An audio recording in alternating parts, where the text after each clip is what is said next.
화면 너무 작게 보이시는 거 아닌가요? 괜찮으신가요? 일단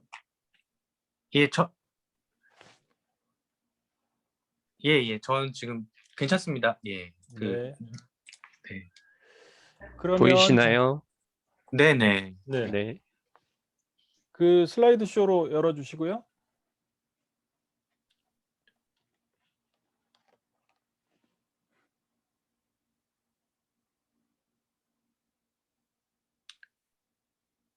네, 화면을 일단 슬라이드 쇼로 열어 주시죠. 좀 크게. 아니. 슬라이드 쇼로 전체 화면 보이게.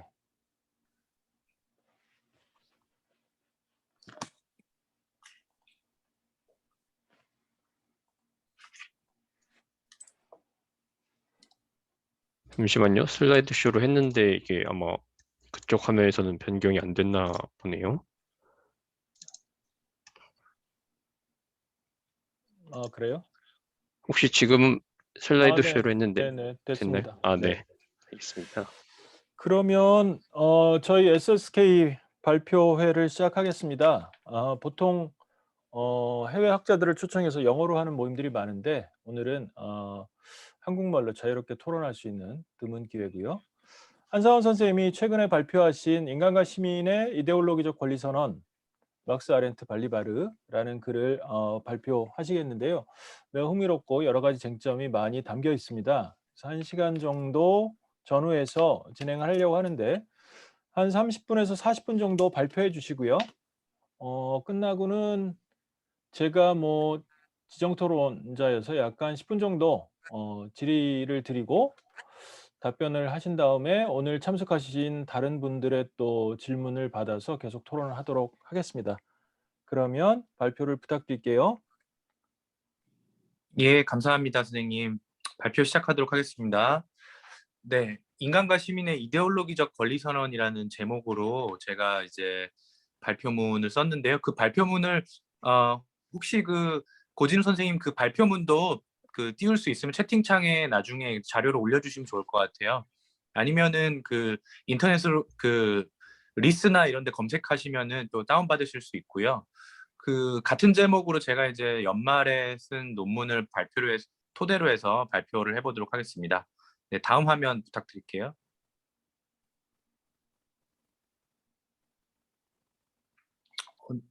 최근에 그러니까 이제 뭐 연말에 그 미국에서 블랙 라이브스 매터 운동이라든지 아니면 전 세계적으로 선풍적으로 진행되어 왔던 미투 운동 같은 이런 사회 운동들은 여전히 인권이라고 하는 개념 화두를 우리 사회에 던지고 있습니다. 그런데 이 인권 선언이라고 하는 것, 그러니까 인권이라고 하는 개념은 이제 1789년 프랑스 대혁명 이후 발표된 프랑스 인권 선언, 그리고 최근에 사회운동들이 기대고 있는 차별금지법 같은 경우에는 1948년 발표된 유엔의 인권선언 같은 주로 이제 공적으로 발표된 국가 단위나 아니면 국제기구 단위로 발표된 공적인 인권선언을 토대로 하고 있는 경우가 많습니다. 그런데 우리 이러한 뭐 블랙 라이브스 매터라든지 아니면 여타의 사회운동들이 여전히 인권선언을 어떤 그러한 사회운동들이 의지할 수 있는 개념적인 규범적인 척도로 활용할 수 있는가에 대해서 한번 질문을 던져보고자 합니다. 네, 다음 부탁드릴게요. 그래서 인권에 대한 비판들이 존재한다는 것이죠. 막스주의에서도 마찬가지인데요. 그러니까 전통적인 막스주의 어떤 그런 그 토대와 상부 구조에 입각해서 인권에 대한 비판들을, 그러니까 인권에 대한 개념들을 전부 다 어떤 이데올로기적인 상부 구조 내지는 지배 이데올로기로 규정하는 그러한 막스주의도 있지만 또 상대적으로 굉장히 오픈 마인드 되어 있는 뭐 예를 들면 데이비드 하비 같이 굉장히 오소독스하지 않은 방식으로 막스를 읽으려고 하는 학자들에게서도 이 인권이라고 하는 개념은 굉장히 의심스러운 것으로 남아 있습니다. 예를 들어서 하비 같은 경우에도 여기 나와 있지만 뭐 유엔 세계 인권 선언은 시장 중심적인 부르주아 개인주의를 지향하는 핵심 문건으로 이것은 자유주의적인 또는 신자유주의적인 자본주의에 대한 철저한 비판의 토대가 될 수 없다 이렇게 밝히고 있죠. 이런 관점은 뭐 사실 어떤 막스가 우리가 조금 이따가 다룰 막스의 유태인 문제에 관하여 같은 그런 막스의 비판에서부터 이어져 오고 있는 꾸준히 이어져 오고 있는 그런 비판이고, 그래서 막스주의는 전통적으로 인권 개념에 대해서 매우 비판적이고요. 그 다음에 아감벤 같은 경우에도 뭐 인권 선언이 인간의 생명과 권리를 보호하기는커녕 벌거벗은 생명이 주권 권력의 직접적 통제와 관리에 포섭되고 배제되도록 만든 사건이다 하면서 뭐 굉장히 거칠게 이야기하면 프랑스 혁명 이후로 그 계속해서 인권 선언이라고 하는 것이 오히려 민주주의와 전체주의의 전목점이다, 이제 이렇게 비판을 하고 있죠. 자, 이런 방식으로 인권에 대한 비판들이 존재합니다. 그런데 이제 다음 화면 넘겨주세요.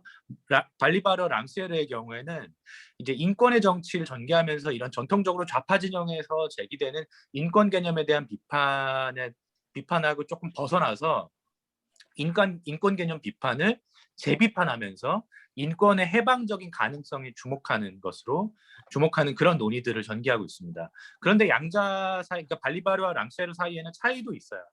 랑시에르의 경우에는 막스에 더 이상 의존하지 않죠. 그리고 이제 아렌트나 아감벤에 의해서 제기된 인권 비판을 굉장히 보수적인 관점으로, 즉 이제 랑시에르식의 표현으로 하자면 아르케 정치 또는 뭐 치안의 정치라는 이름으로 기각하고 그렇게 간주하고 기각을 하는데, 그에 반해서 발리바르는 첫째로는 이제 막스의 이론을 폐기하지 않고 막스의 어떤 이론에 대해서는 비판하면서도 막스의 이론 자체를 폐기하지 않고 자기 반성 내지 자기 비판을 도출하는 그런 차이가 있습니다.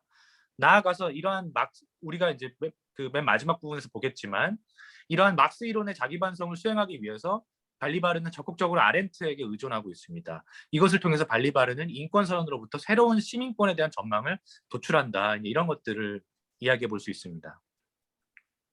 그래서 제 논문은 다음과 같은 주장을 하고 있습니다. 쭉 읽어볼게요.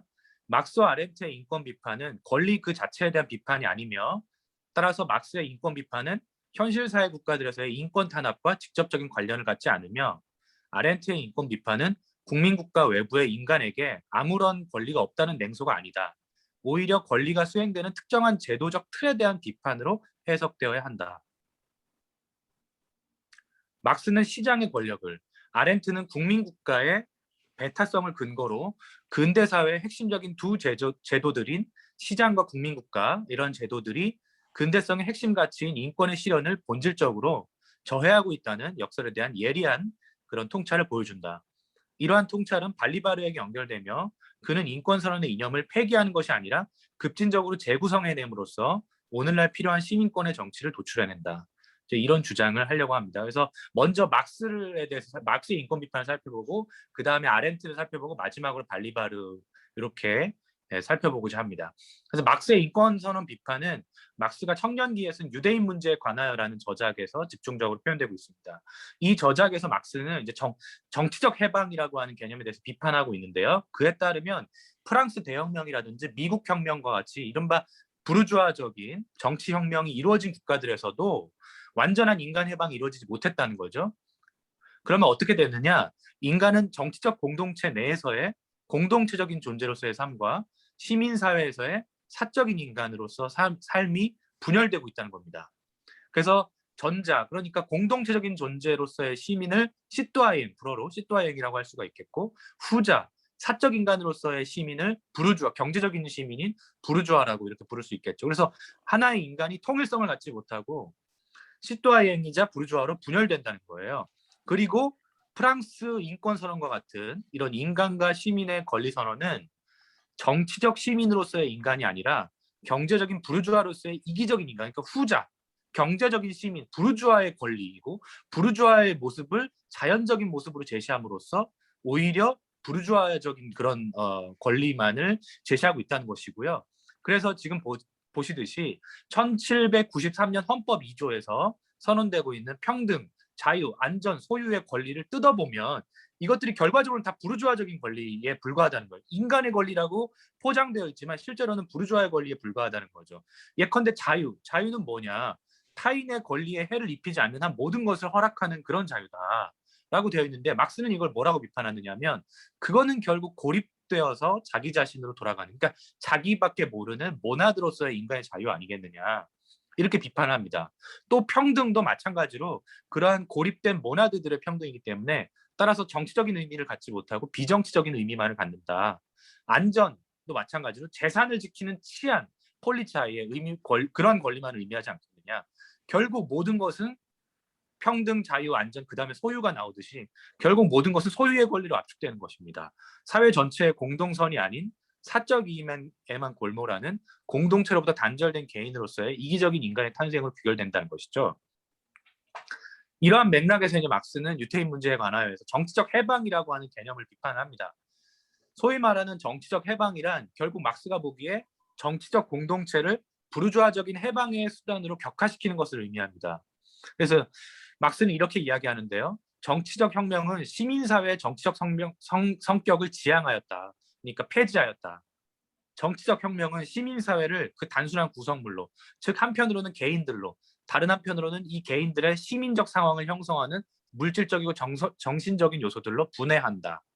정치적 해방은 동시에 시민사회의 정치로부터의 해방, 보편적 내용이라는 가상 자체로부터의 해방이었다. 그러니까 시민사회 자체가 어떤 정치적인 것, 그러니까 공동선이라든지 보편적인 그런 어떤 국가 전체의 뭐 내용이라든지 이런 최소한의 외양조차도 더 이상 남아있지 않고 이렇게 시민사회의 자립적인 개인들 사이의 경제적 경쟁 관계로 환원되는 그러한 상태로 변질되어 버렸다는 것이죠. 그래서 인권 선언이라고 하는 것은 실질적으로는 바로 그러한 부르주아의 권리를 의미하는 것일 뿐 시뚜아인들의 사회, 그러니까 정치 사회로서의 어떤 그 시민 사회를 넘어서는 정치에 대한 포기 선언이 아니겠느냐라는 것이 이제 막스의 비판입니다. 그래서 근대 국가와 시민 사회 관계에 대한 이런 막스의 비판은 훗날 이건 저의 해석이죠. 자유주의적 통치성이라고 불리게 될 시장의 자율성이라는 신화에 대한 날카로운 시선을 예비하고 있다고 할 수 있을 것입니다. 특히 사회의 탈정치화 경향, 그러니까 시민사회는 정치적 성격을 지향하였다, 이런 인용문이 방금 나왔었죠. 그러니까 사회의 정치적인 성격이 다 탈각되고 오로지 개인들 간에 고립된 경제적 관계만이 존재한다. 이런 사회의 탈정치화 경향에 대한 막스의 지적은 정치의 해방이 곧 정치의 소멸을 낳는다는 근대 정치의 역설을 내포하고 있는 거예요. 프랑스 혁명이나 미국 독립혁명이 바로 그런 정치의 해방이었을 텐데 그런 정치적 해방이 곧 정치 자체의 소멸로 이어진다는 그런 역설을 내포하고 있고, 물론 막스는 이러한 비판 일관된 결론을 이끌고 가지 못했죠. 잘 안 들리시나요? 조금 네. 천천히 말씀해 달라고 하시네요. 예, 죄송합니다. 핸드폰이라서 네. 좀 천천히 이야기를 하겠습니다. 네. 네. 따라서 청년기 막스의 이러한 인권 비판은 정치를 인간학의 이름으로 비판하고, 그래서 따라서 사회의 탈정치화를 정치적 방식이 아니라 인간학적 방식으로 극복하는 그런 문제틀에 머물러 있습니다. 그래서 르포르나 랑시에르 같은 철학자들이 이제 거기에 대해서 비판을 했죠. 그런데 이제 저는 그러한 방식으로 유태인 문제에 관하여를 인간학적인 모델로 이해되어 온 유태인 문제에 관하여를 정치적인 방식으로 재구성하는 것도 가능하다라는 그런 해석을 제시하고자 합니다. 그래서 물론 막스는 이 유대인 문제에 관하여라는 글에서 정치적인 해결책이 아니라 인간학적인 해결책을 제시합니다. 그래서 인간 해방이 곧 사회 해방이다라고 하는 태제를 제시하고, 그래서 인간의 해방, 즉 인간의 유적 본질로의 회귀를 주장을 하죠. 그런데 이러한 인간학적인 모델은 소외된 인간으로부터 유적 인간으로의 복귀를 주장하고 있는데, 그런데 이런 인간학적 모델로부터 오히려 이런 인간학적 모델에서 조금 벗어나서 정치적 비판의 모델로 이 글을 재구성해 볼 수 있지 않을까. 즉 사회의 탈정치화를 비판하잖아요, 막스가. 그렇게 사회의 탈정치화를 비판하면서 거기에 저항하는 새로운 정치에 대한 요구로 막스의 유대인 문제에 관하여를 재구성해 볼 수 있지 않겠느냐라는 그런 주장을 하고자 합니다. 그래서 정치적인 해방이 동시에 시민사회의 정치적 성격을 지향하고 시민사회를 정치 자체로부터 해방시킨다는 태제, 곧 사회의 탈정치화를 막스가 다시 비판하면서 이것이 유태인 문제에 관하여의 의미이고, 이러한 비판이 유태인 문제에 관하여의 의미이고, 이러한 막스의 비판은 아렌트가 이야기하는 사회적인 것의 발생과 유사한 그러한 근대성 비판을 볼 수 있지 않겠느냐라고 제가 해석을 해봤습니다. 그래서 이 유대인 문제에 관해서 막스는 주로 브루노 바우어를 비판하죠. 막스의 브루노 바우어에 대한 비판을 오히려 막스가 바우어에 대한 비판뿐만 아니라 로크의 자유주의적인 자연권에 대한 급진적인 비판을 해석하는 게 가능할 텐데요. 그래서 이제 다른 해석가들이 이야기하듯이 인권선언의 내용이 가진 막스의 인권선언 비판은 인권선언이 가지고 있는 경제적 우위에 대한 비판으로 읽힐 수 있다는 것입니다. 즉 이러한 경제적인 우위는 랑시에르적인 구분 속에서 정치의 주체가 되어야 할 인간이 재산의 보호와 연결된 치안의 논리에 종속되는 것을 의미합니다. 그리고 막스가 또 이 인권선언에서 자유 개념을 비판을 하죠. 그런데 이 자유 개념에 대한 비판을 어떻게 볼 것인가? 막스가 자유 자체를 거부했다고 봐야 할 것인가? 그게 아니라 자유주의적인 자유에 대한 비판으로 봐야 한다는 것입니다. 자유주의적인 자유는 현대 사회에서 자유가 취하는 하나의 형태를 특권화하고 절대화하는 방식으로 실현된다는 것이죠. 사유재산을 신성시하는 방식으로요. 그러한 새로운 자유 개념에 대한 요청을 아렌트적인 의미에서의 공적인 자유에 대한 요청과의 유사성 속에서 해석하는 것이 가능하다라는 그런 해석을 해봤습니다. 그래서 이렇게 하자는 거예요. 막스의 인권 비판을 인간학적 모델로만 해석할 것이 아니라, 즉 소외된 인간으로부터 유적 인간으로 복귀라고 하는 인간학적 모델은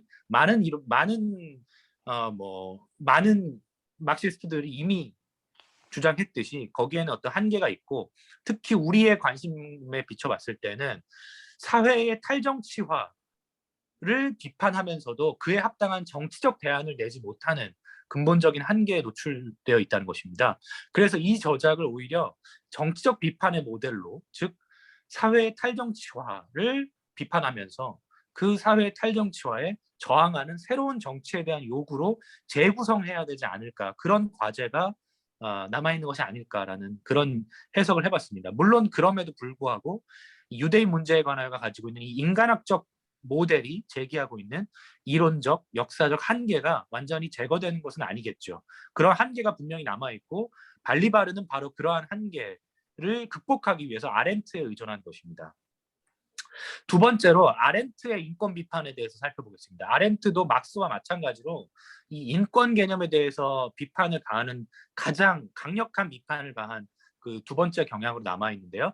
막스가 주로 시장, 그러니까 막스의 용어, 청년기 막스의 용어로 하자면 시민사회, 이 시장과 관련해서 인권 개념 비판한다면, 아렌트는 이제 인권의 난제들에서 국민국가와 관련해서 인권을 비판합니다. 그래서 대표적인 게 바로 이 난민들의 발생이죠. 난민의 대규모 발생이 이후에 그런 그 어떠한 인권으로부터 박탈당하고 지구의 쓰레기라는 모멸적인 호칭을 들으며 고향을 떠나 이주해야 되는 난민의 발생이 나타나는데, 그런데 기존의 국민국가 제도 안에서는 이 난민의 인권을 도저히 보장할 수가 없었던 것이죠. 왜냐하면 국민국가 제도 안에서는 인권과 국민의 권리가 동일시되기 때문입니다. 그래서 사람들에게 자국 정부가 없어지고, 그래서 최소한의 권리에 의지해야만 하는 그 순간 그들을 보호해줄 권위도 없어지고 그들을 기꺼이 보장해줄 제도도 없어진다는 사실은 굉장히 역설적인 상황이고, 그래서 바로 이렇게 인권과 국민국가가 동일시되고, 따라서 인권은 누구에게만 보장이 되느냐면 국민국가의 국적을 가진 사람들, 국민국가의 시민권을 가진 사람들만이 인권을 보장받기 때문에, 바로 지금 이야기되고 있는 난민과 같은 사람들은 도대체 어디에서 인권을 보장받을 수 있을까라고 하는 것이 현대 인권 개념의 딜레마로 남아있게 됩니다. 즉 인권과 시민권의 딜레마인데요. 이념상으로는 인권이 국적과 무관하게 모든 사람에게 기본권으로 주어져 있어야 하지만, 현실에서는 특정한 시민권이 우위를 갖는다는 것입니다. 그리고 유럽의 진보 세력은 시민의 권리와 구분되는 보편적인 인권이 실제로 필요한 순간에 이것을 직시하지 않았습니다. 고향 상실을 겪는 사람들의 기본권은 그 어떤 세력에 의해서도 대변되지 못했던 것이죠. 그래서 권리를 상실한 사람의 재난은 그들이 어느 공동체에도 속하지 않는다는 것입니다. 그들의 곤경은 그들이 법 앞에서 평등하지 않아서가 아니라 그들을 위한 어떤 법도 존재하지 않기 때문이고, 그들이 탄압을 받아서가 아니라 아무도 그들을 탄압하려고 하지 않는다는 데 그들의 곤궁이 있다는 것이죠. 처음부터 양도할 수 없는 인권선언에 들어있는 역설은 그것이 어디에도 존재하지 않을 것 같은 추상적인 인간을 염두에 두고 있다는 것입니다. 추상적인 인간, 그러니까 자연적인 상태에서의 인간이라든지 어떤 구체적인 법적, 정치적 관계와 무관한 추상적인 인간을 염두에서 그러한 그들의 권리를 서술하고 있기 때문에 현실에서는 그 누구도 그들의 권리를 보장해주지 않고, 따라서 국민국가에 소속되어 있지 않은 사람들의 인권이 철저하게 박탈당하고 지구의 쓰레기로 내몰리는 현상을 근대 인권 개념은 막아낼 수 없었던 것입니다. 인권의 완전한 박탈, 특히 무국적자에 대한 인권의 완전한 박탈은 동시에 인권 개념 그 자체에 부합하는 것이라고 하는 아포리아, 즉 난점이 발생하게 되는데요. 인권의 난제들이 도달하는 최후의 귀결은 죽음의 수용소인 것입니다. 여기에서는 개성도 직업도 시민권도 없고 모든 차이가 제거된 단지 인간일 뿐인 사람들이 수용되고 인간의 권리라고 하는 것이 총체적으로 박탈되는 것이죠. 그래서 인권 상실의 역설은 인권 자체 역설이라는 것입니다. 인권 자체가 그것을 실현할 수 있는 구체적인 정치적 관계에 대해서는 아무런 말도 하지 않기 때문에 현실적으로는 국민국가에서 권리가 보장되어 있는 시민들만의 권리로 축소될 수밖에 없고, 따라서 그저 인간일 뿐인 사람들, 다시 말해서 뭐 프랑스인도 아니고 영국인도 아니고 뭐 한국 사람도 아니고 국적이 없는 사람들, 그저 인간일 뿐인 사람들, 난민들이죠. 그들에게는 아무런 인권도 보장되지 않는다는 것이 바로 이러한 역설을 의미합니다. 그래서 이러한 근대적인 인권 개념에 대항해서 이제 아렌트가 제시하는 권리 개념이 권리들을 가질 권리라는 개념입니다. 권리를 가질 권리. 이것을 통해서 아렌트는 공동체에 소속될 권리를 새로운 권리 개념으로 제시하고 있습니다. 그러니까 어떤 나의 권리를 보장받기 위한 그러한 공동체를 가질 권리가 가장 근본적인 인간의 권리가 되어야 한다는 거예요. 그래서 여기에서 아렌트는 추상적인 인권 개념, 그러니까 추상적인 인권 개념은 추상적인 인간이라고 하는 개념을 가정하고 있죠. 그러한 추상적인 인권 개념보다도 훨씬 더 현실적이고 그러면서도 모든 인간을 포괄할 수 있는 권리 개념으로서 바로 이러한 권리를 가질 권리 개념 제시하고 있습니다. 따라서 여기서 우리가 알 수 있는 것은 아렌트가 인권 개념 자체를 포기하진 않았다는 거예요. 그리고 인권 개념은 자체를 포기하지는 않고 새로운 차원에서 재정립하기 위한 시도로 이런 권리를 가질 권리라는 개념을 제시하고 있다는 것입니다. 그래서 여기서 우리가 알 수 있는 것은 뭐냐면 막스와 아렌트의 인권에 대한 비판을 우리가 보았는데요. 여기서 우리가 알 수 있는 것은 근대성의 핵심을 이루는 인권이라고 하는 개념이 근대 사회의 근간을 이루는 두 가지 사회 제도들, 즉 시장과 국민국가 속에서 실현되는 과정에서 부딪히는 난점에 대해서 막스와 아렌트가 비판하고 있다라는 것을 우리가 알 수 있다는 것입니다. 이러한 두 비판은 따라서 서로 다른 관점에서 인권의 추상성을 겨냥하고 있습니다. 그리고 근대사회 이후 등장한 정치와 사회의 역할에 대한 근본적으로 엇갈리는 진단과 대안을 제시하고 있지만 두 비판들 사이에서 공통적으로 교차하는 문제의식이 존재한다라고 저는 보고 있습니다. 그리고 그것이 발리바르에게 이어지는 것 같고요. 그래서 발리바르는 인권에 대한 이 두 비판들을 수렴하면서도 인권 개념을 포기하기보다는 그로부터 급진적인 근대 비판의 모티브를 도출하는 것 같다라는 것이 저의 해석입니다. 그래서 마지막으로 발리바르에 대해서 살펴보도록 하겠습니다. 발리바르는 이제 마르크시스트라고도 할 수 있겠고 포스트 마르크시스트라고도 할 수 있을 텐데요. 최근에는 포스트 마르크스주의적인 경향이 굉장히 강하죠. 특히 이러한 그 인권이나 시민권과 관련돼서는 포스트 마르크스주의적인 경향이 굉장히 강한데 그런 맥락에서 발리바르는 막스의 한계를 지적하는 것을 망설이지 않습니다. 그리고 그러한 막스의 한계를 넘어서기 위해서 막스의 자본주의 비판에 아렌트의 권리 개념을 수용하고자 합니다.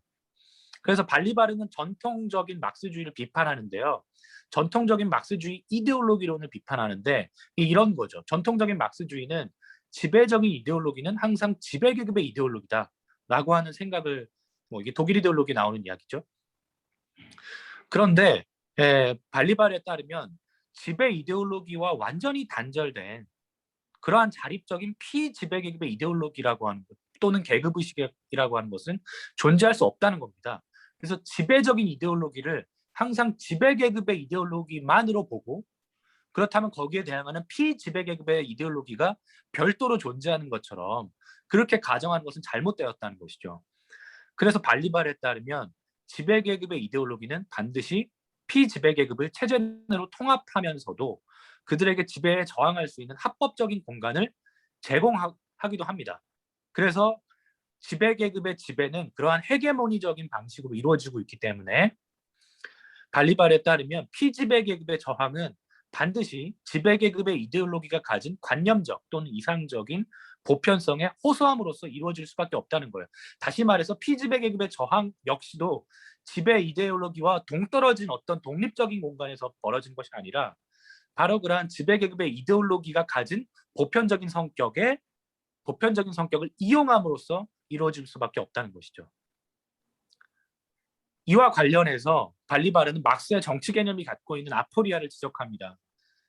그러면서 막스주의와 전체 자유지상주의 전통이 공유하는 이론적 아나키즘이 존재한다고 보고 있는데요. 이 이론적 아나키즘은 뭐와 관계된 거냐면 국가를 오로지 지배계급의 도구로 보고 법과 상부구조를 토대의 반영으로 이해하는 관점에서 이러한 막스주의가 가지고 있는 이론적 아나키즘이 드러나고 있고요. 이런 점에서는 국가 권력을 오로지 그러한 사회와 독립되어 있는 죄송합니다. 사회의 힘에 의해서 종속되어야 할 수단으로만 바라보는 관점에서는 막스주의가 자유주의 내지는 자유지상주의와 이런 이론적 아나키즘을 공유하고 있다는 거예요.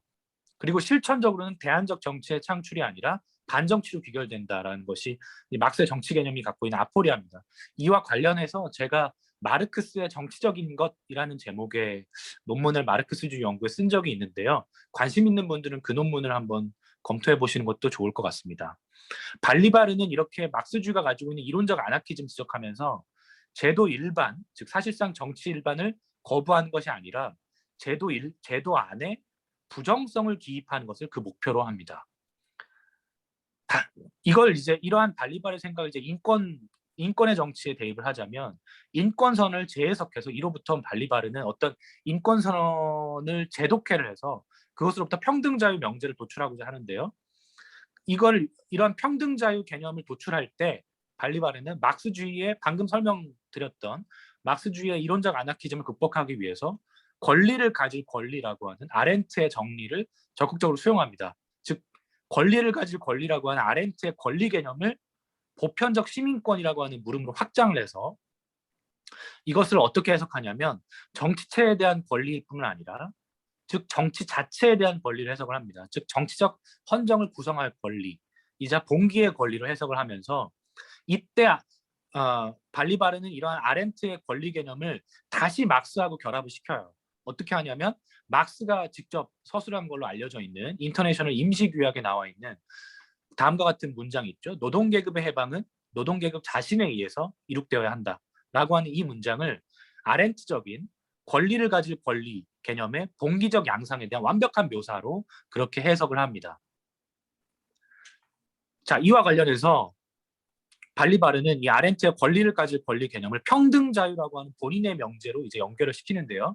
이 평등자유라고 하는 명제도 인권선언에서 도출되는 개념입니다. 발리바르에 따르면 인권선언에서 발견되는 두 가지 동일시가 존재합니다. 첫째는 인간과 시민의 동일시입니다. 즉 제목 자체가 인간과 시민의 권리선언이죠. 그래서 인간과 시민, 여기서 시민은 시또아행을 말하는 겁니다. 시또아행의 동일시를 인권선언에서 발견할 수 있다.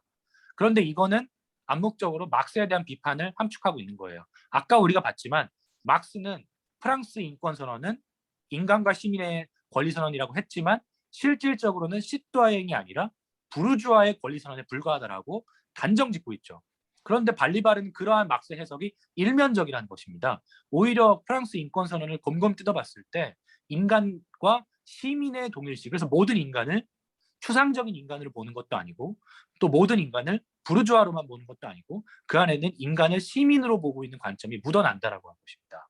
그래서 인간을 거기서 말하는 인간 주체는 곧 시민적인 주체를 의미한다라는 관점을, 그래서 여기에서 발리바르는 이제 시민권의 정치를 향해 나아가는 게 하나가 있고요. 또 하나는 자유와 평등의 동일시입니다. 자유와 평등이라고 하는 개념을 발리바르에 따르면 이 프랑스 인권선언이 제시하고 있는 자유와 평등 개념은 자유와 평등을 분리할 수 없는, 자유와 평등을 하나의 개념으로 여기는 그러한 사고를 보여준다는 것입니다. 그래서 발리바르는 이로부터 평등자유 태제를 도출합니다. 평등자유 태제는 인간과 시민의 동일시에 근저에 놓여 있습니다. 시민으로서의 인간은 평등하면서 동시에 자유로운 존재여만 하는 것이죠. 세 번째로 시민권 개념은, 그런데 여기서 도출되는 시민권 개념은 아포리아, 즉 난점을 가지고 있습니다. 그래서 민주적이고 사회적인 시민권이 가능한가라는 물음이 제기되죠. 시민권이라고 하는 것은 하나의 아포리아적 개념입니다. 즉 어떤 문제를 가지고 있는 개념이라는 것이죠. 왜냐하면 시민권은 일정한 배제를 낳기 때문입니다. 이 시민권이 낳는 배제가 바로 그 한나 아렌트가 계속해서 제기했던 물음이었죠. 그래서 발리바르는 시민권과 민주주의 사이에 어떤 그런 그 조화로운 관계가 존재하는 게 아니라 이율배반적인 관계가 존재한다고 보는 거예요. 대표적으로 그러니까 시민권은 일종의 특수한 권리입니다. 특수성이라는 성격을 가지고 있습니다. 왜냐하면 그게 적용되는 사람이 따로 정해져 있다는 것이죠. 그런데 민주주의는 보편성이라는 성격을 가지고 있습니다. 민주주의는 그 사회에 살고 있는 모든 사람들의 권리를 이야기하고 있기 때문에 시민권과 민주주의라고 하는 것은 서로 조화로운 관계가 아니라 굉장히 이율배반적인 관계를 맺고 있다는 것입니다. 그래서 시민권의 확산은 그것을 가능하게 해줄 민주주의라는 정치 원리를 필요로 하지만 동시에 민주주의의 보편적인 원리를 무제약적으로 확장할 경우에 시민권의 제도적인 틀 자체가 유지가 될 수 없다라고 하는 그런 딜레마가 제기되고 있습니다. 그래서 사회적인 시민권도 위기에 직면하고 있는데요. 사회권을 가능하게 했던 국민국가가 해체되고 있는 것이죠. 그래서 발리바르는 시민권이 갖는 배타성이나 민주주의에 대한 이율배반적인 성격으로 인해서 제한된 시민권을 확장하고 재구성하기 위한 저항들이 언제나 등장했다는 사실을 지적을 합니다. 그리고 이러한 저항들은 언제나 정치적인 변화의 내적인 추동력이 되었다고 또 지적을 합니다. 이런 맥락에서 발리바르는 넓은 의미에서, 즉 좁은 의미에서 정치체제가 아니라 좁은 의미의 정치체제라는 의미를 벗어나서 정치적인 변화를 추동하는 과정에 민주주의라는 이름을 붙입니다. 마지막으로 시민권의 역동성과 인권의 정치에 대해 살펴보면은, 그래서 시민권은 이렇게 제한된 성격을 가지고 있기 때문에 시민권 제도 자체를 폐기하지 않으면서도 시민권 제도를 민주화해야 한다라고 발리바르는 보고 있습니다. 즉 개방적 시민권, 미완의 시민권이라고 하는 개념을 이제 판 윈스테런이라고 하는 사람한테 차용하고 있는데요. 발리바르에 따르면 시민권 제도에 대해서 민주주의적인 역량을 부여하는 구성적 운동이 필요하다는 것입니다. 이러한 운동은 시민권의 경계들에서 출발해서 시민권을 민주화하고 따라서 권리를 만들어내고 이로써 국가와 정치를 문명화하는 시민들 간의 공동의 작업이자 공유된 행동으로서 아렌트식으로 표현하자면 하나의 공통세계를 구성하는 과정이 될 것입니다. 여기에서 이제 발리바르는 봉기와 구성의 변증법을 이야기를 하는데요. 시민권은 포함 내지 배제를 내포하면서도, 그러니까 시민권은 동시에 누군가를 포함하기도 하고 또 동시에 배제하기도 하는 거죠. 시민권을 갖지 못하는 사람을 그러한 권리에서 배제하고 있지 않습니까? 그런 포함과 배제를 내포하는 제도적인 차원의 개념이죠.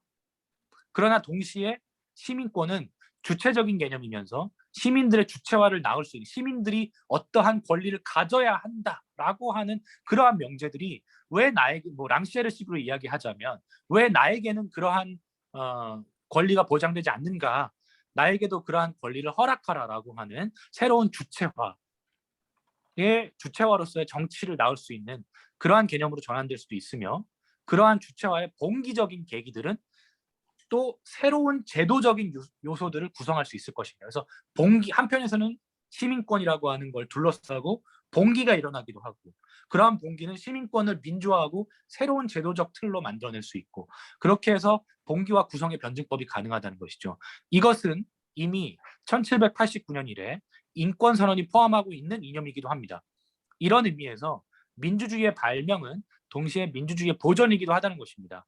그리고 시민권의 봉기적인 측면, 예컨대 시민불복종 운동은 이미 현대 민주주의가 내포하고 있는 이념에 근거하고 있습니다. 이런 맥락에서 저는 이제 발리바르가 내재적인 비판의 원리를 가지고 있다고 해석을 합니다. 즉 인권선언에 대항하는 인권선언입니다. 그리고 이것을 이제 발리바르가 봉기와 구성의 변증법으로 표현하고 있는 것이죠. 왜냐하면 하나의 동일한 인권선언이 막스주의가 이야기하는 것처럼 거기에는 지배적인 요소만 들어있는 게 아니라 바로 그러한 지배적인 이데올로기 안에도 피지배 계급이 그것을 이용해서 투쟁하고 해방적인 정치를 향해 나아갈 수 있는 요소가 동시에 내재되어 있다는 거예요. 그러한 이중적인 성격을 봐야 한다는 것입니다. 이러한 내재적인 비판의 원리는 아도르노가 이야기하는 내재적 비판하고 굉장히 유사하다는 생각을 해보게 됩니다. 그래서 현실을 외부의 척도가 아니라 그 자신의 개념적이고 규범적인 요구에 맞춰서 비판하고 그 가능성을 확장하는 그러한 부정성의 운동은 발리바르의 인권의 정치와 시민권의 정치에도 적용된다.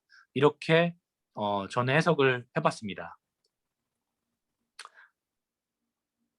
그래서 시민권이 시민들의 집합적인 능력과 관계 맺는 것은 시민권이 어떤 선언적 형상에 갇혀 있거나 완성되어 있다는 것을 뜻하지 않습니다. 시민권을 근거로 종족적인 민족적인 차별을 정당화하는 논리에 맞서서 정치적 권리로서 평등이라는 이념에 입각해서 시민권을 재정립하기 위한 그런 사회운동 역시 가능할 것입니다. 그리고 그것은 시민의 정치적 참여 확장을 이끌어내는 운동으로서 정치에 대한 권리이며 다시금 이것은 아렌트의 권리를 갖는 권리를 해방의 정치에 적용한 것이다. 이렇게 해석해 볼 수 있을 것 같습니다. 자, 결론적으로 저는 이런 이야기들을 풀어봤는데요. 인권의 세속화와 시민권의 민주화가 필요하다. 첫째로 인권의 세속화는 뭐냐면 오늘날 권리라는 용어는 정치적 시민권을 의미하기도 하지만 많은 경우 사유재산의 권리, 공적 이익에 대한 어떤 무관심의 권리, 그러니까 정치적인 권리만이 아니라 정치에 관심을 갖지 않을 권리, 나만의 이익을 추구하는 권리, 보편적인 물질적 부에 대한 소수의 약탈적인 착취의 권리로 이해되기도 합니다. 막스가 비판하고 있는 내용이죠. 따라서 이러한 의미에서 인간의 권리는 세속화되어야 할 필요가 있습니다. 인간의 권리는 어떤 그러한 정치적 시민권을 의미하는 것이 아니라 더 이상 침범할 수 없는 그런 사유재산의 권리라든지 이러한 방식으로 이해되고 있는데 이러한 권리는 세속화될 필요가 있습니다. 두 번째로 시민권 개념은 오늘날 체류권의 이름으로 일종의 특권으로 작용하고 있고 따라서 시민권의 정치는 시민권의 고유한 효력을 가능하게 만들어주는 제도적 틀과 경계를 근본적으로 부정하지 않으면서도 그것을 시민들 간의 연대의 주체화를 통해서 민주화하는 전략을 택해야 하지 않는가라는 생각이 듭니다. 오늘날은 시민의 소멸을 경험하는 시대입니다. 시뚜아이엔으로서의 시민의 소멸이죠. 그래서 시민의 주체되기 또는 주체 시민되기가 필요한 시대인 것 같습니다. 두 개념 모두 이제 발리바르가 하고 있는 개념, 사용하고 있는 개념인데요. 마지막으로 그래서 저는 이런 맥락에서 자립화된 오이코스의 권력에 대한 대항 정치를 만들어가는 과정은 인권의 세속화이자 시민권의 민주화의 방향을 택해야 할 것이며 이것은 나아가서 다시금 시민의 주체되기이자 주체의 시민되기를 요구하지 않겠느냐 이렇게 해석을 해봤습니다. 그리고 이것은 공동선을 상실하고 제로섬 경쟁에만 몰두해 있는 오늘날 공통적인 것을 복원하기 위한 정치의 필요성을 함축하는 것 같습니다. 새로운 권리의 창출을 위한 대항정치의 관점에서 새로운 인권과 시민권의 정치를 발명할 때인 것 같습니다. 자, 여기까지가 제 발표입니다. 굉장히 그 핸드폰으로 하느라고 음성의 질이 좋지 않았을 텐데 들어주셔서 감사합니다. 네, 감사합니다. 뭐 소리 괜찮으셨는데요? 잘 들리고 오히려 다행이네요. 네. 네, 오히려 긴장하셔가지고 더 잘 해주신 것 같고요. 제가 뭐 지정 토론자이기도 하고 제가 관심 있는 내용도 많이 있어가지고 글을 읽으면서 제가 그냥 소감하고 질의들을 좀 모아서 말씀을 드리겠습니다. 한 10분, 15분. 이게 제가 오랫동안 뭐 발리바르에도 관심이 많이 있었고 아렌트에 좀 관심이 있어가지고 이들의 논점을 어떻게 정리해서 이해해 볼 것인가에 관해서 좀 생각이 많았는데 저는 핵심적인 질문은 자유주의에 대해서 어떻게 재독해야 할 것인가에 있다고 봐요. 근데 여기 이제 두 가지가 결합되어 있는데 마르크스랑 관련됐을 때는 마르크스의 경제학 비판 이후에 자유주의 쟁점과 인권은 어떻게 되는가라는 게 하나 있고요. 다른 하나는 자유주의의 범위를 얼만큼 확장해서 볼 것이냐라고 하는 게 이제 물려 있는데요. 일단 그 유태인 비판은 굉장히 흥미롭고 재독해되긴 하는데 이게 사실은 정치 경제학 비판 이전의 자유주의에 대한 비판이라는 협소한 한계를 갖죠.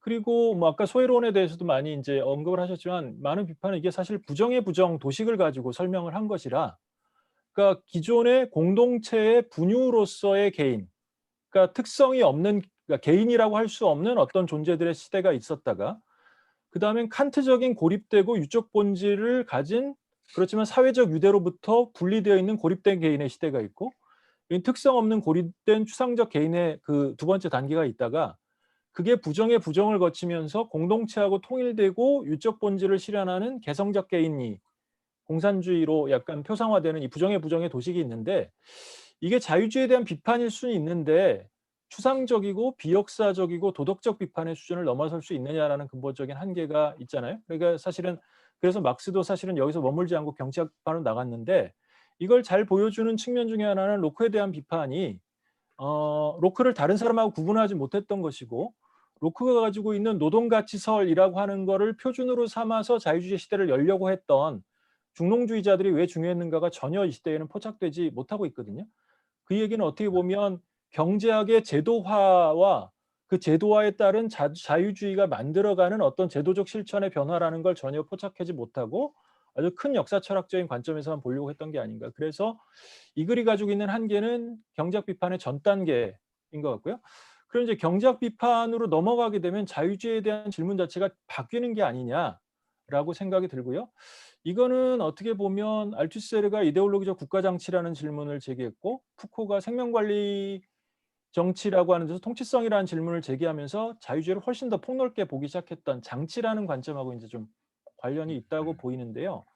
그 자본론에 들어서면 자유주의에 대한 비판이 두 가지 전환점이 있는 것 같아요. 제가 보기에 하나는 자유주의에 대한 비판이 정치 비판이 아니라 결국은 자본주의 축적 체계에 대한 비판이다라는 거고 왜냐하면 사적 소유는 그중에 일부이지만 사적 소유만이 아니라 자본을 재생산하기 위한 훨씬 더 폭넓은 제도 설계들이 등장하게 되는데 그거 전체가 사실은 다 자유주의적 진화라고 볼 수가 있고 그러니까 그 제도의 물질성을 비판하지 않고서 어떤 주체의 위치만을 비판하는 것으로서는 부족하다라는 생각이 마르크스한테 굉장히 중요하게 등장을 하는 것 같고 그 제도의 재생산에 사실은 국가가 매우 중요하게 이미 들어와 있는데 그럼 이것을 자유주의라고 봤을 때 여기서 나오는 여기도 물론 권리라고 하는 부분이 굉장히 폭넓게 포진하고 있는데 이 이후는 뭐냐라는 질문이 등장을 하는 것 같고 여기서 아렌트하고 발리바르는 좀 다른 것 같아요. 그러니까 포스트 막스주의로 가더라도 아렌트는 경제학 비판 이후의 인권이라는 질문이 사실 굉장히 약하고 발리바르한테는 경제학 비판 이후의 인권이라는 게 굉장히 중요하다라고 저는 보이고요. 이게 첫 번째 측면이고 두 번째는 이제 물질 숭배라는 쟁점이 있는데 이건 발리바르가 다시 강조하는 측면인 것 같고요.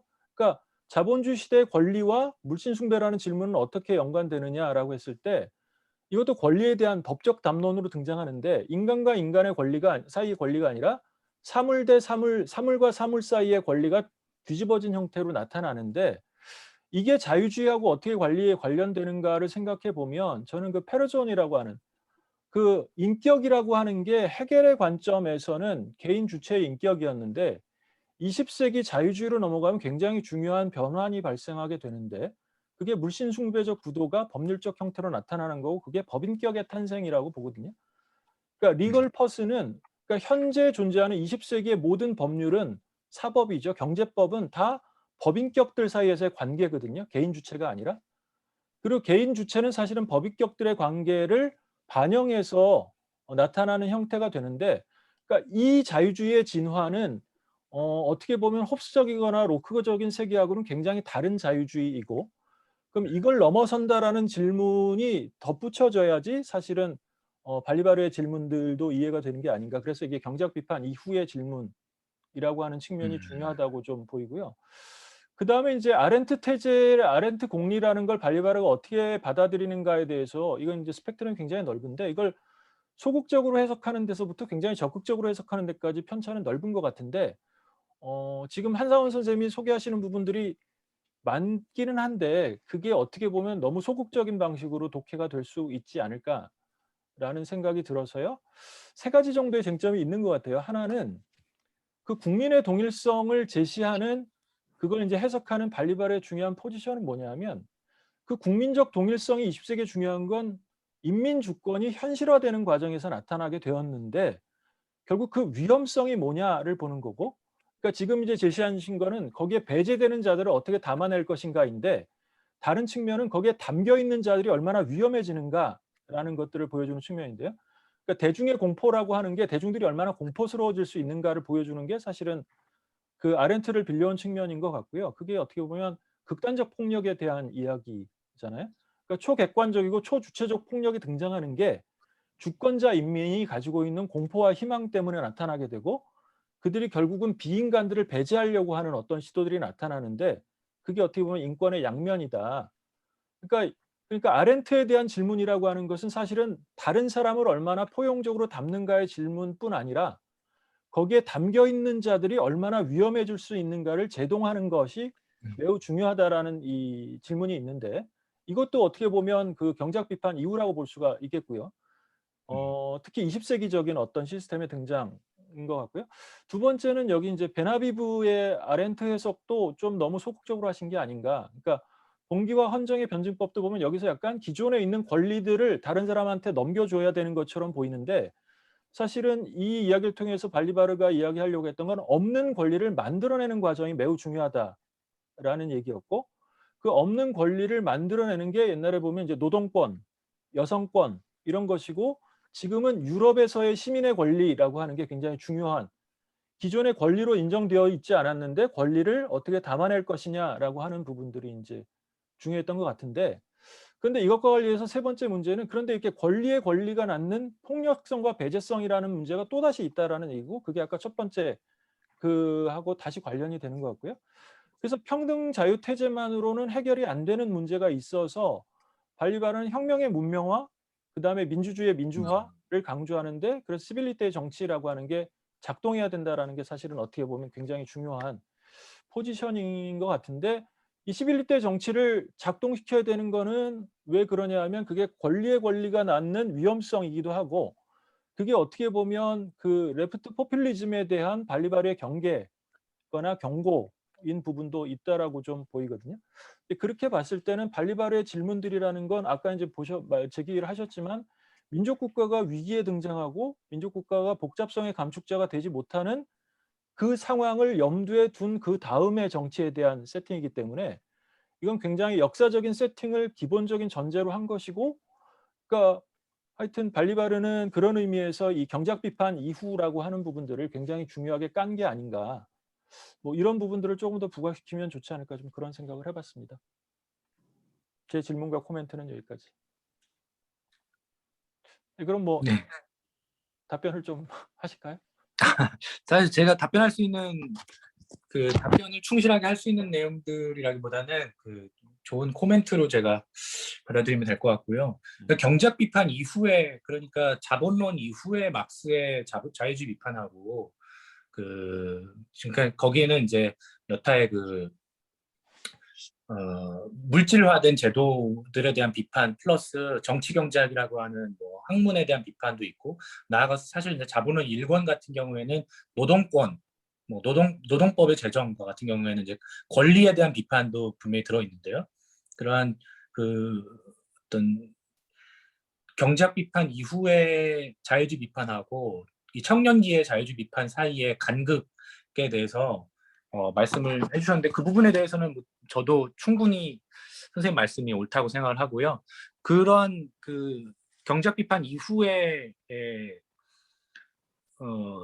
이 자유주의 비판과 관련해서 최근에 논의들이 많이 나오는 것 같습니다. 저도 좀 관심 있게 보고 있는데 아직 결실은 못 맺고 있는데요. 뭐 예를 들면 이제 최근에 배세진 선생님이 번역해서 출간 앞두고 있는 자크비데 같은 경우에도 푸코의 자유주의 개념하고 막스의 자본주의 비판을 이제 비판할 서로 이제 연관시켜서 보려고 하는 것 같고 그런 시도들이 나오는 것 계속해서 나오는 이유가 아마 이제 신자유주의의 한계 그리고 신자유주의의 어떤 모태가 되는 자유주의 자체의 통치성에 대한 그 막스와 푸코에 대한 막스와 푸코라고 하는 이 거인이 어떻게 이것을 받는가에 대한 관심이 나타나고 있는 것 같다는 생각이 들고요. 이제 저도 글쎄요, 뭐 이제 그 지금 이 논문에서는 유태인 문제에 관한을 주로 다룬 이유는 인권이라고 하는 그 포커스가 맞춰져 있다 보니까 주로 다뤘는데 사실은 경제학 비판 이후에 자유주의 비판이 크게 다뤄져야 한다라고 하는 데에서는 이견이 없습니다. 특히 권리 비판이라고 하는 부분이 자본론 1권에서 나오는 노동권이라고 하는 개념 노동권에 대한 노동일을 둘러싼 투쟁, 노동일을 둘러싼 투쟁, 그리고 거기에서는 이제 발리바르도 몇 번 인용하고 있는 그 권리와 권리가 맞붙었을 때 최종적으로는 폭력이 결정한다. 이걸 어떻게 볼 것인가. 자본론 1권에 그런 구절이 있는데 거기서 말하는 폭력이라고 하는 것을 독일어로 게발트인데요. 이 게발트를 바이올런스라고 번역하면 안 되거든요. 그런데 그러면 여기서 말하는 폭력은 뭐냐? 물리적인 폭력을 말하는 것이냐? 그렇게 본다면 이제 백 교수님 그 마지막에 말씀해주신 폭력과 시민다움이라고 하는 그런 주제하고도 또 연결이 되는데요. 그것을 물리적인 폭력으로 볼 것, 그 게발트를 물리적인 폭력으로 볼 것인가? 그렇다면 자유주의적인 방식으로는 권리들만이 존재하는 건데 막스는 그 자유주의를 넘어서서 권리 대 권리를 최종적으로 게발트가 결정하는데 권리와 권리가 노동의 권리와 자본의 권리가 대립할 때 최종적으로는 게발트가 결정하게 되는데 그 게발트라고 하는 말은 단순하게 폭력이라 그러니까 이제 바이올런스로 번역할 수는 없는 것이고 그 게발트를 어떻게 이해하는가가 사실상 오늘날의 이제 아까 백승훈 교수님께서 마지막에 얘기해 주셨던 여러 가지 논쟁들 그런 레프트 포퓰리즘이라든지 아니면은 이 폭력을 어떻게 볼 것인가 또는 폭력을 어떻게 문명화시킬 것인가 또는 저항 정치를 어떻게 반폭력의 정치로 가져갈 것인가 등과 관련된 여러 물음들이 또 걸려 있는 것 같습니다. 그런 쟁점들이 또 논의가 되어야 할 것 같고요.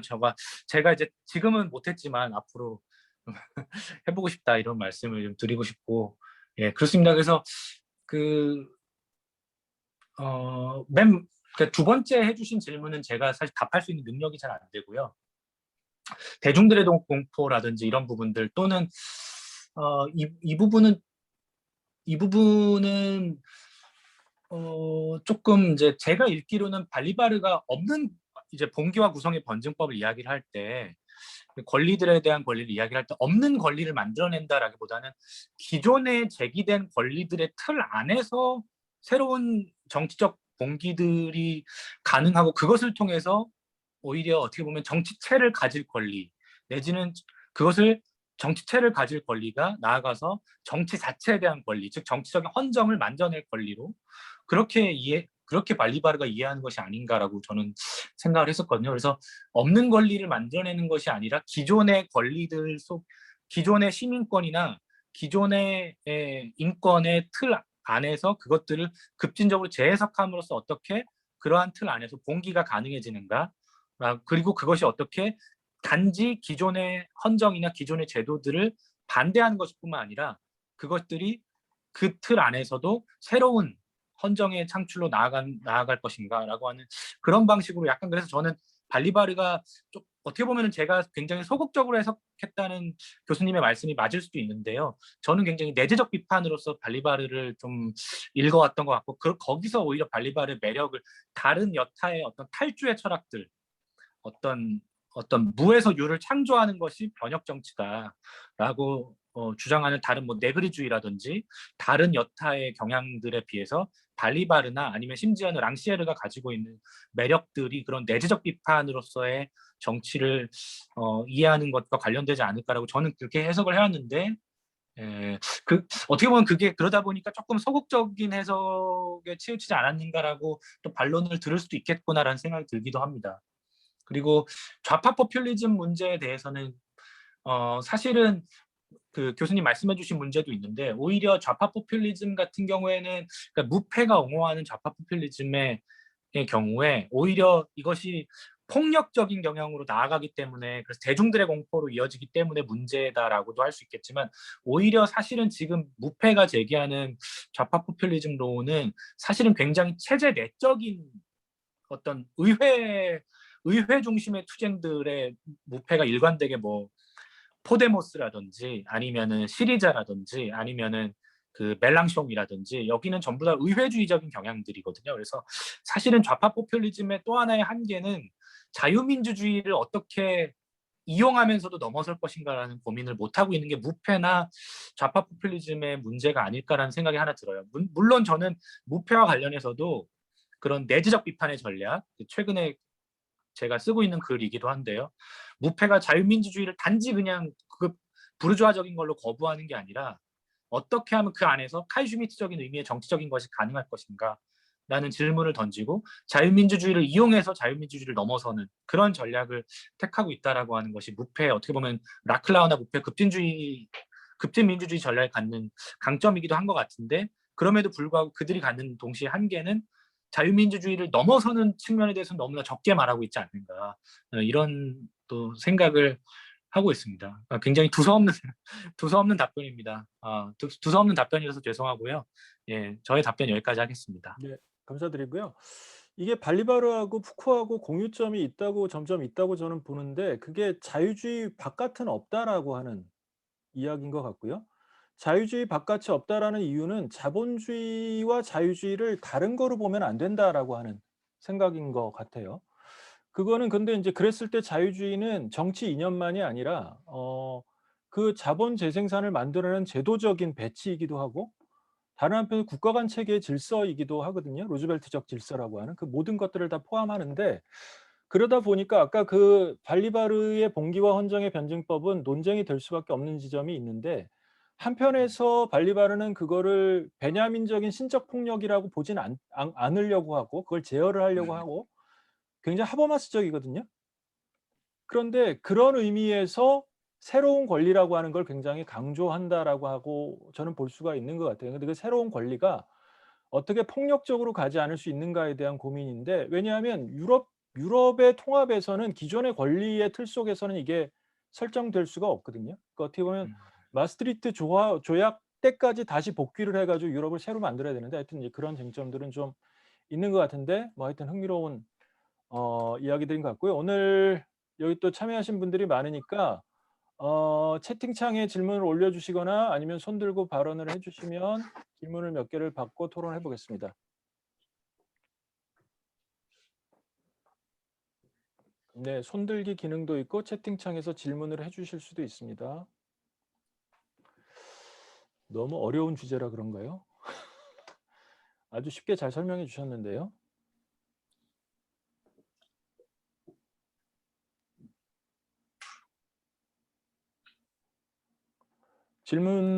질문하실 분이 네, 정진영 선생님 마이크를 좀 열어주시죠. 네, 없으면은 제가 하고요. 네네. 다른 분들이 있으면은 네, 기꺼이 질문해 주세요. 네. 그래요. 네. 먼저 그 한상원 교수님의 그 오늘 발표의 그 글을 아주 그 관심을 가지고 잘 읽어봤고요. 아울러서 지금 사회를 보게 될 백승욱 교수님의 글도 제가 열심을 내서 잘 읽어봤습니다. 그런데 한상원 교수님에 대해서 조금 그 제 자신의 이해를 돕기 위해서 백승욱 교수님의 글을 읽는 가운데에서 하나를 끄집어낸다면 게셀샤프틀리게 소시알레 그 문제를 언급하고 설명한 부분에서 굉장히 많은 도움을 받았기 때문에 제가 감사를 드리고요. 그리고 또한 오늘 주제와 직접 연결은 안 되지만 그 루카치의 사회적 존재의 존재론이라고 하는 지금 그 남한 사회에서 2018년을 기준으로 루카치 말년의 그 사회적 존재의 존재론 그 미완성 저작이 영어로도 아직 완역이 안 돼 있는데 그 미완성 저작이 한국에서는 그 독일어 원본을 저본으로 해서 번역이 되었다는 것 거기까지 말씀을 드리면서 이러한 그 한상원 교수님의 그 글의 내용과 취지 그리고 연결된 백승호 교수님의 글 이런 것을 이해하는 데 많은 도움이 됐다는 걸 제가 밝히고요. 그것에 맞춰서 제가 질문을 드리겠습니다. 지극히 한 부분인데 맨 처음에 우리 한상원 교수님이 제시한 그 슬라이드 첫 번째 것이 미국에서의 최근 벌어진 블랙 라이브스 매터 그런 것을 우리가 잠깐 생각해 볼 때 그 뒷면을 잠깐 들춰보면 거기에는 우리가 그 시민이라고 하는 것, 인권에 대칭되는 개념 혹은 연계되는 개념으로서 말한 그 시민권이라는 것이 결국은 지난날에 우리가 쓰지 않던 것이지만 이것이 번역으로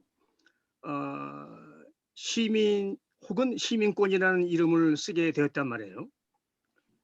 그것이 몇십 년 전 얘기가 아니라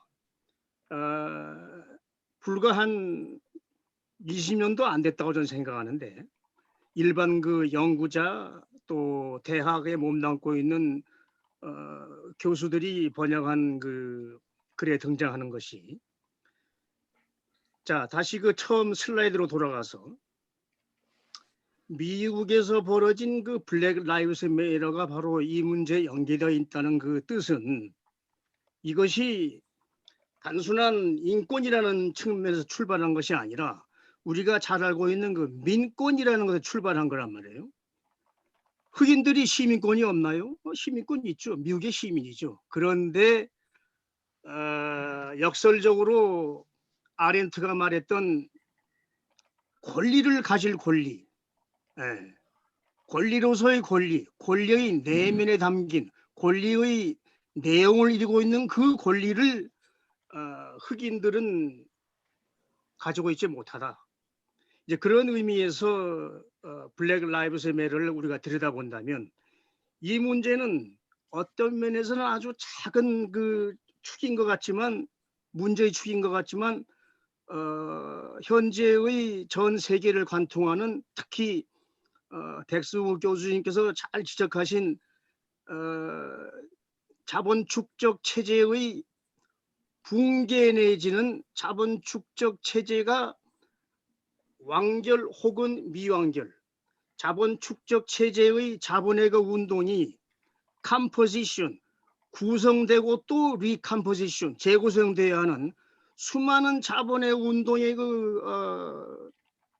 변화가 거듭되면서 벌어지고 있는 자본의 그 난관 그 속에서 유럽에서도 난민들을 받아들일 수 없다고 하는 왜? 일국 자본주의의 입장에서 보건 세계 자본주의 입장에서 보건 자국의 자본의 문제, 노동의 문제 해결할 수 없는데 난민이 밀려드니까. 그래서 아주 그 간단하게 말하면 제 비유를 끄집어내서 말하면서 제 얘기를 끝내겠습니다. 예를 들면 흑인을 뭐라고 부르냐면 흑인 사기꾼 도둑놈 이렇게 얘기를 합니다. 미국에서. 그 다음에 유대인 여러분 다 아시지 않습니까? 유대인 야비하고 수존노고 비열한 놈들. 유럽 난민들 가축대 벌레들. 여러분 지금 남한 사회에서 아주 숨겨지는 비밀 같은 얘기가 뭡니까? 전라도 놈들 사기꾼 도둑놈들이야. 자 남미에서 어떻습니까? 스페인 포르투갈의 그 혼혈의 정리해 주세요. 네, 1분 안에 끝내겠습니다. 스페인 포르투갈의 피를 더 받은 그 혼혈족들 그 외모가 뛰어난 사람들이 남미의 권리의 내부를 장악하고 있고 그 원주민인 키가 작고 검은 피부를 가진 사람들은 권리의 내면 권리의 내용으로서의 권리를 가지고 있지 못합니다. 아프리카 어떻습니까? 똑같죠. 이런 면에서 볼 때 한상원 교수님은 비록 제일 첫 번째 등장하는 그 슬라이드를 블랙 라이브스 매터로 등장시켰지만 제가 볼 때에는 핵심에서 조금 비켜간 그 시민권 해석을 한 것이라는 그 인상을 제가 받았고요. 또 그런 의미에서 이 문제들이 여기는 백승욱 교수님 논문도 포함된 것인데 이러한 글 논문 발표들이 세계를 향해서 발표되는 것인가? 그때 그 세계라고 하는 것이 이 남한 사회도 포함된 것인가? 거기에 대해서 의문이 남습니다. 이상입니다. 네, 뭐 여러 가지 질문을 해주셨는데요. 휴먼 라이트, 시빌 라이트, 소셜 라이트 이런 것과 관련해서 약간 쟁점도 있고 그 부분을 정리해 주시는 것도 중요하겠고요. 그 유대인 문제가 사실은 유대인 문제라는 글이 이런 쟁점으로부터 사실 시작한 부분이 있는데 그 개인의 특수성을 다 제거한 보편적 개인을 만들어내는 정치혁명이 필요하다라는 단계하고 근데 그거를 없앤 다음에 사실은 사회혁명으로 어떻게 나갈 것인가 뭐 이런 질문들이 좀 있어가지고 그런 걸 좀 포함해서 약간 그 발표문하고 관련해 정리를 해주시면 좋겠고요. 질문이 하나 더 나와서 채팅창에 있는 걸 제가 읽어드릴게요. 이재용 님이 하신 질문인데요. 시민권의 민주주의화의 개념 자체가 오히려 내부와 외부를 구획함으로써 시민권의 민주주의화를 저해할 수 있는 일종의 위험성을 가지고 있지 않을까요? 이건 이제 글에도 쓰신 부분인데요. 왜냐하면 시민권의 개념 자체가 가지고 있는 폐쇄성이 당연하게 여겨지는 상황, 즉 소유의 관점에서 바라볼 수밖에 없는 시민권이 다른 외부인에게 주어진다는 것은 그 가치성과 관련한 우려가 나올 수 있기 때문이라고 조심스럽게 여쭙고 싶습니다. 한번 생각해 주시고요. 일단 그걸 먼저 하시죠. 정성희 선생님 그 다음에 하셨는데 일단 한 텀 돌아서 다시 여쭤보겠습니다. 제가 질문을 지금 다시 읽어보고 있는데요. 네네.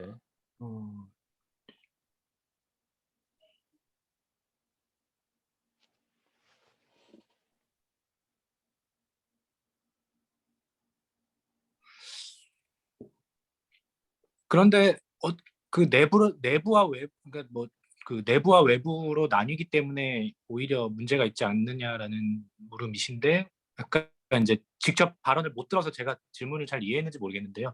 내부와 외부는 불가피한 거 아닌가요? 내부와 외부의 존재는?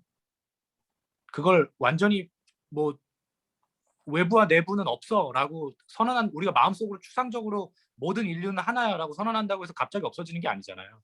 그렇다고 한다면 그 경계를 어떻게 뭐 발리바르는 경계의 민주화라는 표현을 쓰는데 그 경계를 어떻게 넓히기 위한 투쟁들을 만들어가는가의 관점에서 볼 수밖에 없고 그걸 이제 발리바르가 시민권의 민주화 내지는 경계들의 민주화라고 부르는 것 같아요. 그러니까 예를 들어서 국경 없는 세계로 가는 게 맞겠죠. 국경 자체를 뭐 없애고 시민권의 외부와 내부를 완전히 없애고 모든 인류를 다 하나의 사회로 통합하는 게 본래 막스주의의 그런 이제 뭐 무국가적인 세계, 국가 없는 세계, 완전히 달성된 공산주의. 그게 이제 당장 가능하다면 그렇게 가면 좋겠지만 그게 불가능하다면 내부와 외부의 구획이 존재하는 세계에 우리는 살고 있고 그렇다면 어떻게 그 안에서 배제의 몫을 줄일 것인가의 관점에서 접근하는 게 맞는 방향 아닌가라는 생각입니다. 그 정도밖에 답을 못 드리겠네요. 예. 그 다음에 그 앞서 말씀하신 선생님의 질문에 대해서도 제가 이제 구체적으로 막 이제 상세한 답은 못 드릴 것 같고 제 능력이 안 되기 때문에 근데 어쨌건 뭐 저는 그 다양한 혐오들에 대해서 쭉 열거를 해주셨는데 여러 가지 혐오들에 대해서 쭉 열거를 해주셨는데 그런 혐오가 국제적인 자본 축적의 위기에서 비롯하는 거 아니냐라는 진단에 대해서는 뭐 크게 이견은 없습니다. 그런데 이제 뭐 그 블랙 라이브스 매터가 어떻게 시민권의 그 쟁점, 시민권의 쟁점이 아니지 않은가라는 물음에 대해서는 그런데 그 여전히 그러니까 시민권의 쟁점 자체가 시민권이 법적으로 뭐 미국 시민들에 대해서 이러이러한 규정들이 적용되지 않는다의 물음이 아니라 그렇게 보장되어 있는 권리가 실질적으로 그렇게 법적으로 규정되어 있는 권리들이 실질적으로 보장되지 않을 때 그때 이제 봉기와 구성의 변증법이 시작되는 게 아닌가. 그런 뭐 예를 들어서 뭐 우리나라 헌법상으로도 모든 국민은 평등해야지 맞잖아요. 헌법상으로 모든 국민은 평등한 게 맞는데 실제로는 수많은 소수자들의 불평등이 존재하고 지금 여러 가지 뭐 예컨대 최근에 성소수자들의 연이어서 자살을 하고 이런 문제들이 발생하는데 그러니까 어떤 그것도 일종의 권리들을 가질 권리들이라고 하는 권리 개념이 바로 그러한 내용까지 포괄하는 거 아닌가라는 생각이 들어요. 그러니까 어떤 성문화된 권리가 실제로 그러한 권리들을 실제로 적용하거나 증명하지 못할 때 바로 거기서 내재적 비판의 계기가 생겨나고 거기에서 본규와 구성의 변증법이 출발하는 게 아닌가, 저는 좀 그렇게 보는 편입니다. 그래서 아까 약간 백승 선생님도 그 부분이 좀 소극적인 해석이 아니냐라고 지적을 해주셨는데, 저는 1차적으로는 좀 그런 맥락에서 읽으려고 했고, 그래서 이제 마지막에 아도르노의 변증법적 부정성 개념하고 좀 연결시키려고 했었는데요. 어쨌건 예, 일단 여기까지 답변하고 정성주 선생님 질문으로 넘어가 되지 네. 않을까 싶은데요. 이 질문이 다 이어지는 거고요. 제가 중간에 약간 하나를 삽입하자면 이게 아렌트하고도 관련이 되는 것 같은데, 그러니까 이제 그 배제냐 아니냐 하고 관련해서 예를 들어서 노동자의 권리, 노동권을 노동자들의 권리로 오해를 하면, 그 아렌트가 이야기하려고 했던 건 레이버 워크 액션을 나누면서 인간의 조건에서 결국 노동자의 권리라는 게 아주 좁은 의미의 노동권, 그러니까 조합주의적 권리로 한정돼 버릴 수가 있는데, 권리에 대한 개념이 웍이나 액션으로 갔을 때는 좀 함의가 달라지거든요. 그러니까 반드시 노동자의 권리가 아닌. 그래서 이게 이제 질문이 정성희 선생님 이거 비슷한 맥락이라고 저는 봐서 이제 그 말씀을 드렸고, 여기 그 경작 비판 이후에 권리 개념이 바뀐다라고 하는 게 이제 위상학적 전도가 일어났는데, 그걸 다시 되돌리는 거 아니냐 이렇게 물어보신 거거든요. 유대인 문제에 대하여의 비판, 인권선언 비판, 즉 여성 노예 무산 프롤레타리아트의 인권을 인정하고 있지 않다라는 점에서 부르주아 권리라고 말한 마르크스의 비판은 타당한 게 아니냐. 뭐 그 자체는 그럴 수 있고요. 근데 그럼 마르크스 유태인 문제에 관하여에서의 문제 설정은 인간학적 문제 설정이라는 한계를 갖고, 이게 이제 제가 논평했듯이 역사 유물론과 경작 비판을 통해 극복된다고 할 수 있는데, 한사원 선생님께서는 정치학 비판을 대안으로 제시하고 있는 게 아니냐, 다시 되돌아가서 이게 복잡한 쟁점이 있죠.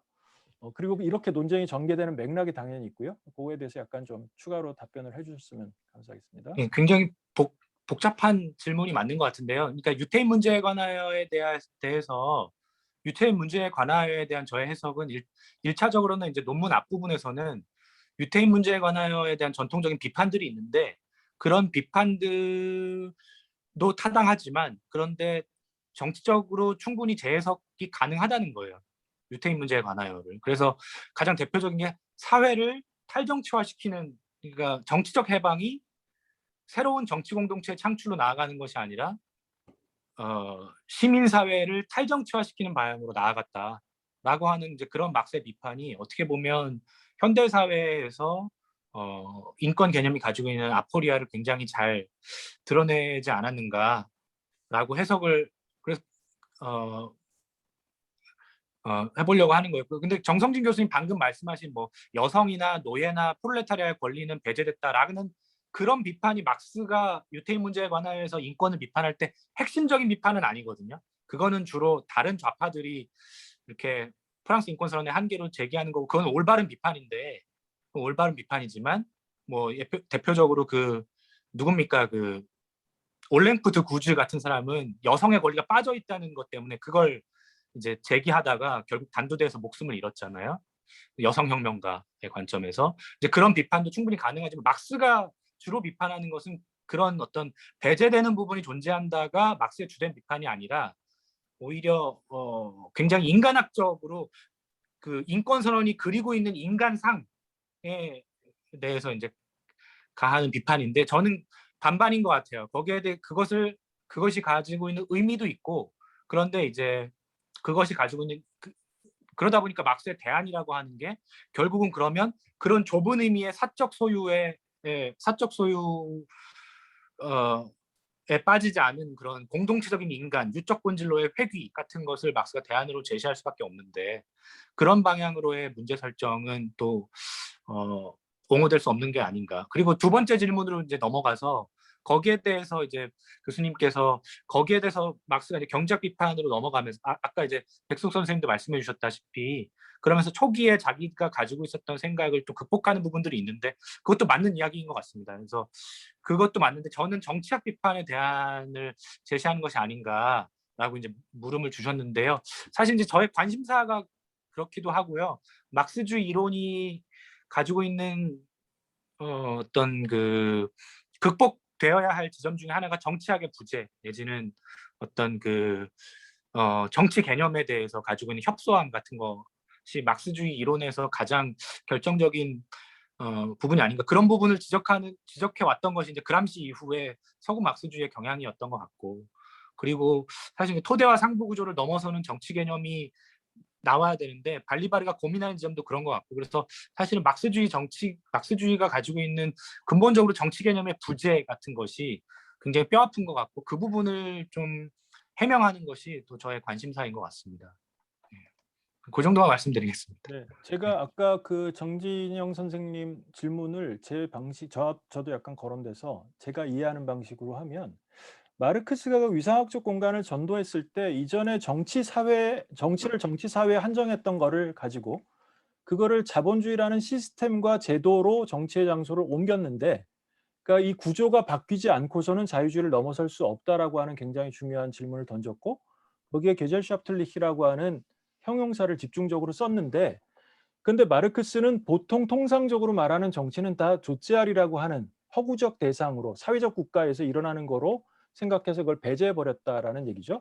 근데 사실 문제는 정치가 그렇게 작동을 하지 않고 그 조치알이라고 하는 공간에서 정치가 작동을 하면서 기존의 이 자본주의적 구조를 어떻게 변혁할 수 있는가가 늘 쟁점이 되는데 입구를 찾을 수 없는 논점이 돼버렸다라는 게 이제 제가 가지고 있는 생각이고요. 결국은 그리로 들어갈 수밖에 없는데 그래서 제가 이제 발리바르를 좀 적극적으로 해석해야 된다는 아까 이야기를 했던 것도 뭐냐면 발리바르가 그 포지션을 바꾼 건 아니기 때문에 결국은 뭐냐면 우리가 알고 있는 자유주의적 권리 담론을 가지고 출발할 수밖에 없는데 그 자유주의적 권리 담론이 자본주의를 재생산하는 자유주의적 제도 질서를 극복할 수 있는 어떤 균열점을 주는가라는 게 문제인 것 같아요. 그러니까 결국 자유주의적 권리 담론은 뭐냐 하면 경제와 정치를 분리시키는 효과를 계속 나타나는데 발리바르가 하려고 하는 건 그 담론을 가지고 양자를 통합해 가지고 경제 자체에 대해서 질문을 계속 던지려고 하는 시도를 포기는 하지 않거든요.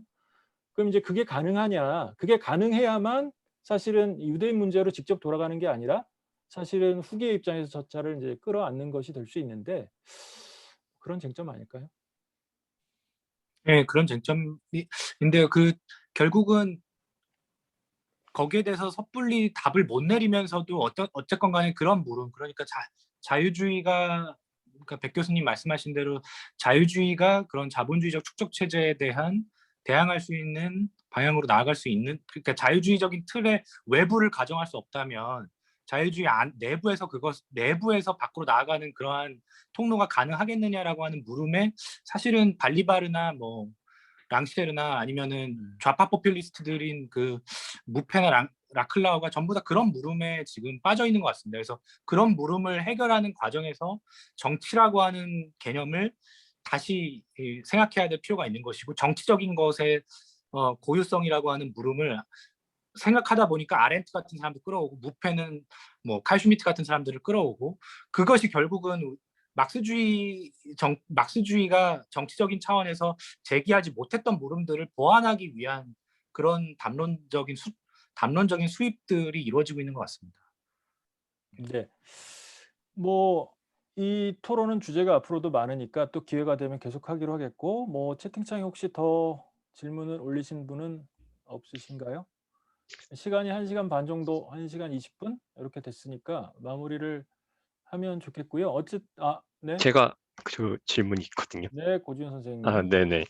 저 이제 짧게 하겠습니다. 그 권리를 위한 권리라는 게 저는 없는 권리를 만들어낸다기보다는 각각의 물질적 토대에서 주어진 권리를 어떤 세력이 어떻게 자기의 것으로 영토화하느냐 이런 문제라고 더 생각을 하거든요. 그래서 인권과 시민의 개념이 인권과 시민의 개념이 딜레마 상황에 놓여져 있다는 거는 우리가 그러면 그 인권이라는 더 폭넓은 권리에 대한 지향점을 어떤 그럼 우리가 그걸 얻어낼 수 있는 그 권리가 어디로 가 있느냐라는 걸 생각해 봤을 때 저는 그게 국가의 주권에게 어느 정도 우리의 권리가 많이 이양되어 있다 그렇게 생각을 하는데 그러면은 그것을 해결하기 위해서 그 주권으로부터 우리의 권리를 다시금 찾아온다, 빼앗아 온다라는 걸 말하기 위해서 아까 말씀하셨던 권리가 맞붙을 때 폭력이 그것을 해결한다라는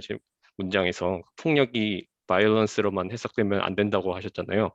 그래서 저는 이런 시민들과 국가 간의 이제 권리를 영토화하는 싸움에서 그 폭력을 좀 더 어떻게 우리가 잘 해석하고 사용하느냐가 중요하다고 생각하는데 그걸 그렇기 때문에 그 폭력에 대해서 아까 조금 미진했다고 생각하셔서 그걸 좀 더 설명해 주시면은 감사하다고 질문 드리려고 했습니다. 네. 여러 가지 그것도 부담이 들어가 있는 질문인데요. 그것도 제가 완성된 답을 드릴 수는 없을 것 같고요. 그것도 여전히 관심사이긴 한데 그러니까 어쨌건 이제 막스가 개발트라고 하는 말을 사용을 했는데 그러니까 그 쟁점만 말씀을 드리고 끝내야 될 것 같아요. 저의 답이라기보다는 막스 개발트라는 말을 썼는데 거기서 폭력을 지칭하기 위해서 개발트라고 하는 말은 직접적인 폭력 행위를 말하는 게 아닙니다. 그러니까 폭력으로도 번역할 수 있지만 개발트라고 하는 말은 예를 들어서 권력이라고 하는 말로 번역도 가능하고요.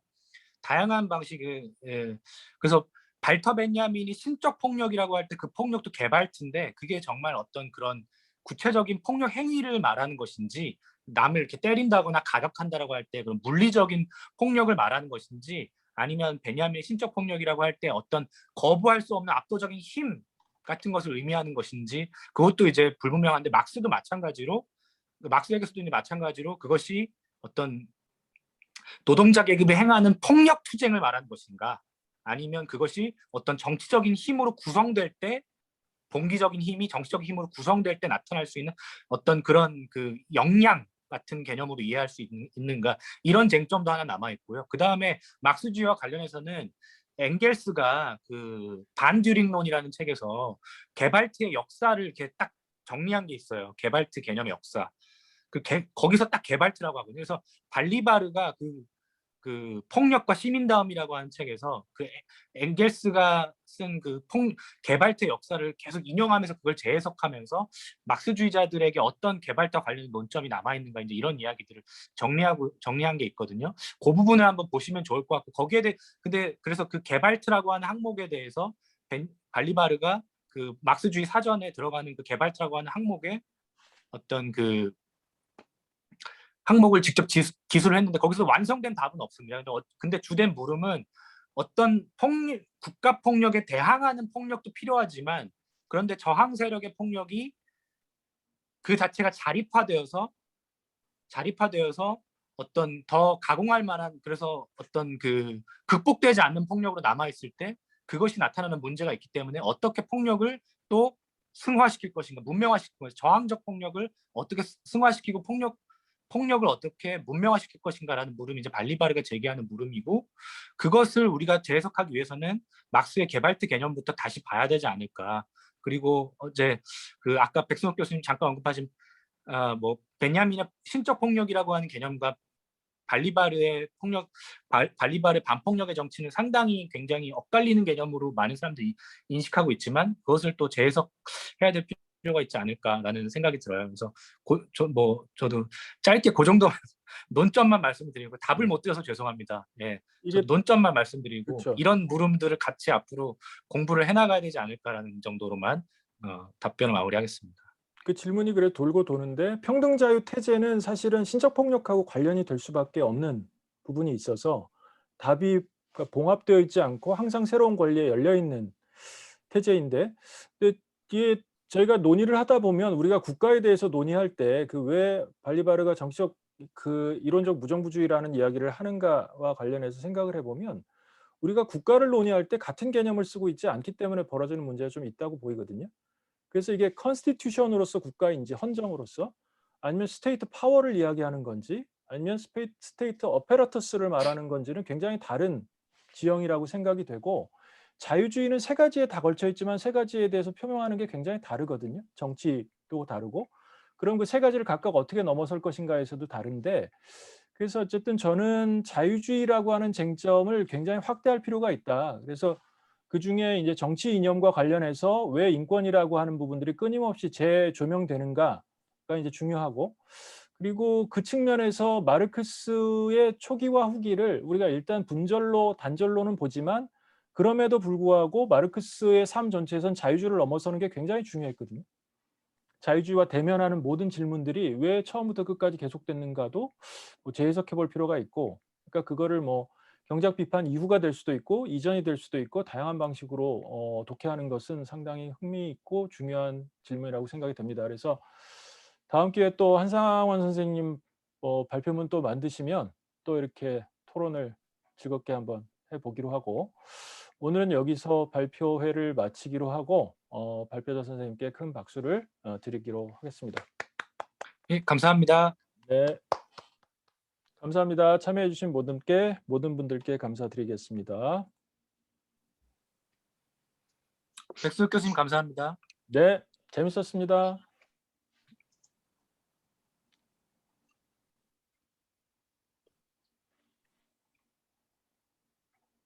네, 감사합니다. 참가자분들.